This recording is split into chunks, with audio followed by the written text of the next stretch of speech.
Saint-Jacques, ancien ambassadeur canadien en Chine. Bonjour, M. Saint-Jacques. Bonjour, Mme Bégin. Donc, ça fait 1 an que ça dure. Est-ce qu'il y a des progrès, vous pensez, dans le dossier ou si, au contraire, ce dossier est complètement bloqué? Bien, je pense que nous sommes dans une impasse. Il y a eu des progrès mineurs au cours des derniers mois. Je dirais, par exemple, que les Chinois ont accepté la candidature de l'ambassadeur Dominic Barton. Lorsqu'il a présenté ses lettres de créance le 22 novembre à M. Xi Jinping, ils ont eu un échange court mais cordial. Il y a la médaille de la liberté qui est la plus haute distinction qu'un étranger peut recevoir, qui a été remise à Mme Isabelle Crook, qui est une Canadienne qui a vécu presque toute sa vie en Chine. Et puis, on peut maintenant à nouveau exporter du porc, mais là-dessus, je pense que les Chinois étaient obligés de le faire. Puis, le ministre Champagne a rencontré son homologue, M. Wang Yi, en marge d'une réunion du G20, mais somme toute, il faut admettre que nos Canadiens sont toujours en prison, qu'ils n'ont pas été libérés sous caution, qu'ils n'ont pas accès à un avocat. Les Chinois ont indiqué qu'il n'y aurait aucune amélioration tant que Mme Meng ne serait pas de retour en Chine. C'est pour ça que je pense que le gouvernement est un peu à court d'idées pour essayer de les libérer. Bon, à court d'idées, même s'il y a un nouveau diplomate en chef, M. Champagne, finalement, à la lumière de ce que vous nous dites, on a le sentiment vraiment que le dossier stagne. Je veux revenir justement sur les conditions de détention des deux Michael. Juste pour préciser, il faut rappeler, bon, il y en a un qui travaille dans le domaine de la coopération, l'autre, c'est un homme d'affaires. Les deux œuvraient en Chine lorsqu'ils ont été arrêtés de façon arbitraire il y a un an.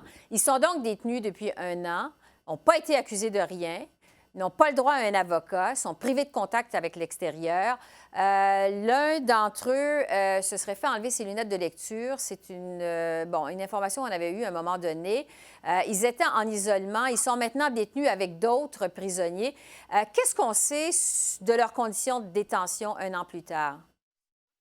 Donc maintenant, effectivement, ils sont détenus dans une prison normale. Et donc, les Chinois disent qu'ils sont traités comme tout autre détenu en Chine, ce qui veut dire qu'ils sont dans une cellule avec à peu près 20 personnes, les lumières sont toujours allumées 24 heures par jour, il y a une seule toilette pour tous. Et ce que j'ai entendu dire, c'est quand Michael Kovrig a des visites consulaires, à chaque fois, il demande « Quand est-ce que vous allez me sortir de ce pétrin? » Et puis, ils ont été formellement arrêtés, mais ils n'ont pas encore été formellement accusés. Et peut-être que la Chine essaie de se garder une marge de manœuvre parce qu'une fois qu'ils seront formellement accusés, à ce moment-là, le processus judiciaire doit s'enclencher et ça devrait prendre à peu près une vingtaine de mois avant qu'il y ait la sentence finale. On sait qu'en Chine, quand vous êtes formellement accusé, vous êtes trouvé coupable dans 99,9% des cas. Oui. Rapidement, parce que, bon, le Canada semble être un peu à bout de recours. Pour ce qui est des Américains, parce qu'il faut rappeler que c'est eux qui ont demandé au Canada d'arrêter Meng Wanzhou. Le président Trump a dit qu'il a fait pression sur les autorités chinoises pour que le dossier avance. Qu'est-ce que vous pensez de l'attitude des Américains dans ce dossier-là jusqu'à maintenant? Rapidement. Bien, je pense qu'on est en droit d'avoir beaucoup plus d'appui parce qu'il y a une différence entre soulever une question et de faire un lien avec des conséquences. Oui, puis en fait, là, il n'y a pas eu de... je ne pense pas que M.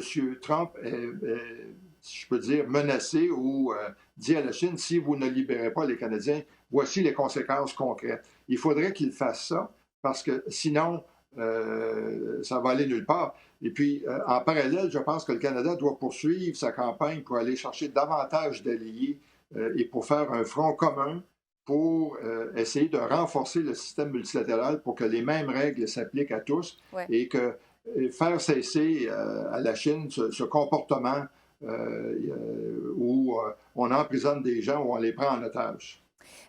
Est-ce que vous diriez, en terminant, M. Saint-Jacques, 1 an plus tard, parce que ça fait 1 an que ça dure, que ça a été une erreur pour le Canada d'obtempérer à la demande des États-Unis et d'arrêter Mme Meng Wanzhou à Vancouver? Quand on y reprend 1 an plus tard, est-ce que c'était une erreur? Bien, je pense qu'on n'avait pas le choix parce que le Canada est un pays où il y a la règle de droit et un traité d'extradition, c'est quelque chose de sérieux. Donc, il fallait obtempérer. Cependant, je pense qu'on est au stade où le gouvernement doit revoir sa stratégie d'engagement avec la Chine et prendre des mesures pour être beaucoup plus ferme. Par exemple, pour empêcher toute mesure d'ingérence au Canada. Et on sait qu'il y en a, entre autres, sur les campus universitaires pour limiter la liberté d'expression. C'est une question de protéger nos valeurs et de les défendre. Alors, le gouvernement canadien qui doit publier un communiqué demain, justement, pour souligner le premier anniversaire de l'arrestation des deux Michael. Peut-être plus de précisions. Guy Saint-Jacques, merci beaucoup, ancien ambassadeur canadien en Chine. Merci pour ces précisions, pour vos lumières. Merci beaucoup.